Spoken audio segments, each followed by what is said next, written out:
سراج، سامع حاجة؟ في صوت؟ في أمل؟ رد عليا يا كابتن. مش قعدت تقولي انا سترونج اندبندنت وومن؟ دلوقتي بقى قلبت على فيلينج لوست، وافتح معي حوار فربما لست بخير. اهمدي بقى، خلينا نشوف الزفت الورطه اللي احنا فيها دي. فيلينج هارت بروكن ووشي بيعيط. لا، وفري الوش اللي بيعيط لايفنت الغرق، وما تنسيش بقى تعملي تشيك ان ورا البراميل. زي ما توقعت الفريرة زي الفل، ما فيهاش كلمة، استعمال طبيب. احنا جايين نفصلها يا عم سيد، ولما هي زي الفل وقفت بينا ليه في عرض البحر؟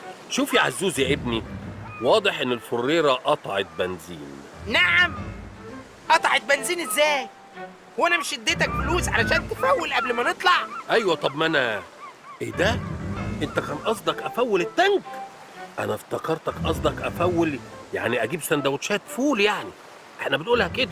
سندوتشات فول ب 500 جنيه؟ مش الزاد والزوادة في طريق السفر؟ زاد وزواده ب 500 جنيه يا عم سيد. لا، الزاد ب50، الزوادة هي اللي حراقة حبتين، قطعت لها 430. هتقولوا بقى 20 اديتها للواد اللي كان بيعمل السندوتشات بقشيش، ولا ما ادلوش؟ يعني ايه؟ هنبات هنا في عرض البحر؟ انتوا عارفين ده معناه ايه؟ ايوه طبعا، معناه للاسف ان المسلسل الهندي هيفوتني، دي الحلقة الأخيرة. يا رب صبرني، صبرني يا رب على ما بلتني. واحد جاب ب 500 جنيه سندوتشات فول بدل ما يفول التانك، والتانية خايفة نغرق للمسلسل الهندي يفوتها، والتالت مسقع وعامل فيها سايح إيطالي وقاعد يصطاد وسط ده كله. يا كابتن عزوز، الزياط ده مفيش اسهل منه، بس الحقيقه ان بينما انت تلهو انا قاعد هنا اصنع المجد. وصنعته ولا لسه؟ هصنعه، بس اول ما اصطاد لما السناره تغمز هصنع لكم مشوي ومقلي وكل اللي نفسكم فيه. أنا نفسي في نص جمبري مقلي راس وديل. يا لهوي، عناية يا نعنوعه، ده انا طول عمري نفسي انك تطلبي مني اي حاجه. الله الله، اللهم صل على النبي، على وشك اهو يا وش الخير، السناره بتغمز اهي. ايه ده؟ ايه ده؟ فانوس رمضان.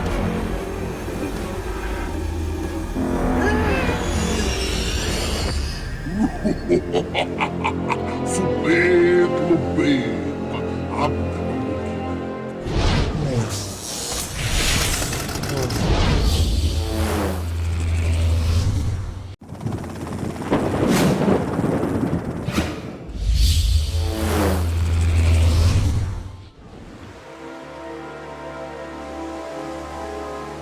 يعني معلش برضه، يعني حضرتك مين؟ يا جماعة الغباوة دي، ما أنا بقالي ساعتين بقول وبعيد. المفروض تكون استنتجت، يعني طالع لك من الفانوس. هبقى إيه؟ عفريت الفانوس يا باشا. يا باشا، وإيه بقى صبيت لبيت دي؟ هي مش كانت زمان شبيك لبيك؟ قال لا، مش طالع لك من البحر يا باشا، مالك؟ واسم الكريم ايه لا مؤاخذة؟ هو أنتوا ليه محدود الذكاء كده؟ عفريت يا باشا، هيكون اسمي إيه يعني؟ واضحة. خدامك هيثم، أمره. كل واحد له أمنية واحدة بس. ما تخلص يا اخويا، احنا هنقضيها ضحك في الورطة المنيلة اللي احنا فيها دي. انت يعني عاوز تقول انت فعلا تقدر تحقق لنا اي امنية نطلبها؟ والله العظيم هقفش وارجع الفانوس تاني. ايه يا اخوانا الهري ده؟ دي انت شغلانه اي عفريت في الدنيا انه يحقق اماني. امال انا بقول امر ايه؟ جاي ياخد الاوردر مثلا، انجازوا بقى. يعني حضرتك أي حاجة أي حاجة بدون نرفزة والنبي. طب السلام عليكم. استنى بس يا عم، لا الكلام أخده عطا يا عم هيثم.